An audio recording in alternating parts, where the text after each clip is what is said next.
पडलेलं आहे। मनोरा आमदार निवासचं हे कॅन्टीन वादाच्या भोवऱ्यात सापडल्याचं कळतंय। आपले प्रतिनिधी राजू सोनावणे आपल्याला या संदर्भात अधिक माहिती देतील। राजू, अगदी पाहतो आपण संजय गायकवाड यांनी मारहाण केलेली आहे, त्यामुळे मोठा वाद निर्माण झाला आहे। खरं तर संजय गायकवाड यांनी मारहाण केली यावरून टीका सुद्धा होती, मात्र हे संपूर्ण कॅन्टीनचं टेंडर जे आहे ते वादाच्या भोवऱ्यात आपल्याला पाहायला मिळते। त्यामुळे या टेंडर मागे काही काळबेर आहे का हे सुद्धा समोर येतंय, कारण आपण पाहतोय की जवळपास अनेक दिवसांपासून हाच कॉन्ट्रॅक्टर जे आहे ते हे टेंडर जे आहे हे कॅन्टीन जे आहे ते चालवतोय। खरं तर आकाशवाणी आमदार निवास आणि मनोरा आमदार निवास असे दोन महत्त्वाचे आमदार निवास आहे आणि मनोरा आमदार निवासला या कॉन्ट्रॅक्टरचं टेंडर होतं। म्हटलं हे मनोरा आमदार निवास पाडल्यानंतर 2 वर्ष शिल्लक राहिलेली होती आणि त्यामुळे टेंडर न काढताच आकाशवाणीचं आमदार निवास जे आहे ते चालवायला दिलेलं होतं। मात्र त्याची सुद्धा मुदत 2018 मध्ये संपलेली होती। मात्र 2018 पासून ते 2025 पर्यंत त्याला 2 वेळा जी आहे ती मुदतवाढ दिलेली आहे। खरं तर या ठिकाणी नवीन टेंडर काढणं अपेक्षित असताना सुद्धा 2 वेळा मुदतवाढ का दिली हा सगळ्यात मोठा प्रश्न आहे।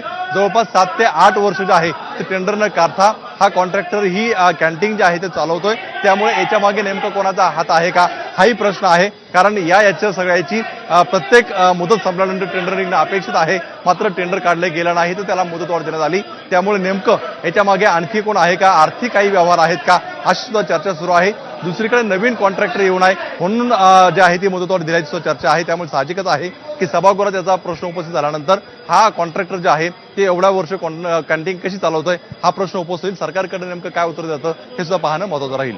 पूर्वी नक्कीच त्यामुळे आता ही दुसरी बाजू सुद्धा बाहेर येते, परंतु ज्या पद्धतीने ही मुजोरी काल घडलेली होती तो सुद्धा प्रकार अतिशय संतापजनक होता आणि त्यावरती जे स्पष्टीकरण दिलेलं आहे आज ते सुद्धा स्पष्टीकरण तितकंच मगरुरी कुठेतरी समर्थन करणारं होतं।